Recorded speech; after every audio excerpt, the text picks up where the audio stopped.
Taong ito guys, or green shell ang tawag dito sa atin. Ito siya, mga taong atin itong lulutuin, at ito naman ang talaba. Ito, lulutuin natin ito. Itong mga lamas naman natin, no? Ating mga lamas, at lagyan natin na malunggay ang ating green shells kung tahong. Ito, lunod natin sa pinakulo na nating tubig, at may tanglad ito.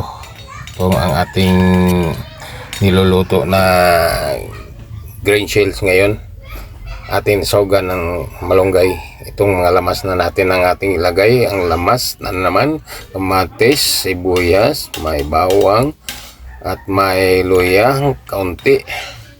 Ito siya ating hinahalo, ang ating niluluto na green shells. Sa lamas naman ating timplahan ng asin. Timplahan muna natin bago natin ito lagyan pa ng sahog nating malunggay, ang ating sinahog sa ating niluluto ngayon. Ating lagyan ng pangpasarap, magic sarap. May asin naman siya, kaya lagyan natin ng magic sarap ating niluluto, at dagdagan pa natin ng kaunting pangpasarap sa ating niluluto. Di naman tayo kontento sa magic sarap, kaya nilagyan pa natin ng kaunting pangpasarap sa ating niluluto ngayon. Ito ang ating hinahalo muna. Ito siya guys. Tatakpan natin saglit.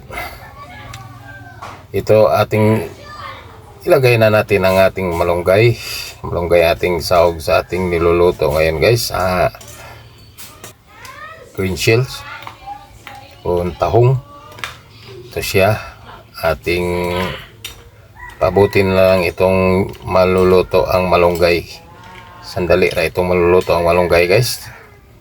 Kailangan na palutuin muna natin, kasi nga mahanghang ang malunggay kapag hindi ito maluluto. Ito na naman guys ang ating ginawa na niluluto natin muna. Green shells na may malunggay, pang higop ng mainit na sabaw dahil malamig ngayon ang panahon. Ito na siya guys, ang ating niluluto na tahong na may malunggay.